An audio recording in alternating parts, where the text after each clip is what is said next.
এবার বাংলাদেশের পাশাপাশি যুক্তরাষ্ট্র এবং কানাডা প্রবাসী বাংলাদেশি দর্শকরা তুফানের এই উন্মাদনায় যোগ দিতে পারবেন। চলতি সপ্তাহের শুক্রবার থেকে 2 ধাপে যুক্তরাষ্ট্রের প্রায় 40টি শহরে তুফান প্রদর্শিত হবে বলে জানিয়েছে তুফানের পরিবেশনা সংস্থা বায়োস্কোপ ফিল্মস। এছাড়া নিউ ইয়র্কের কুইন্সের কিউ গার্ডেন সিনেমাস এবং হিগসভিল লং আইল্যান্ডের শোকেস ডিলাক্স বোর্ডওয়ে প্রেক্ষাগৃহে সপ্তাহব্যাপী তুফানের শো চলবে বলেও জানায় পরিবেশনা সংস্থাটি।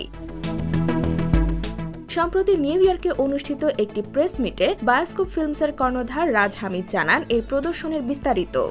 আগামীকাল শুক্রবার 28 জুন তুফান আমেরিকা, কানাডা, মধ্যপ্রাচ্যে রিলিজ হবে এবং শুধু এখানে না, মোট অনেকগুলো দেশে ওয়ার্ল্ড ওয়াইড তুফান রিলিজ পাচ্ছে। এটা অত্যন্ত আনন্দের বিষয়। আপনারা জানেন যে ঢাকায় এই ছবিটা নিয়ে অনেক উন্মাদনা আছে এবং আমরা কিছুটা তার আঁচ পাচ্ছি যুক্তরাষ্ট্র, নিউ ইয়র্কে। আমাদের আগামীকালের সন্ধ্যার শোগুলো আপনার নিউ ইয়র্কে, লং আইল্যান্ডে, ডালাসে, স্যান ফ্রান্সিসকোতে সোল্ড আউট হয়ে গেছে এবং স্যান ফ্রান্সিসকোতে আমাদের শোটা আমরা অনলাইন দেওয়ার 57 মিনিটের মধ্যে সোল্ড আউট হয়ে গেছে। আমরা 2 ভাগে এটা রিলিজ দিচ্ছি, ফেজ 1 অ্যান্ড ফেজ 2। ফেজ 1-এ আমরা 22টা শহরে রিলিজ দিচ্ছি এবং ফেজ 2-তে আরও 30টার উপরে শহরে যোগ হবে।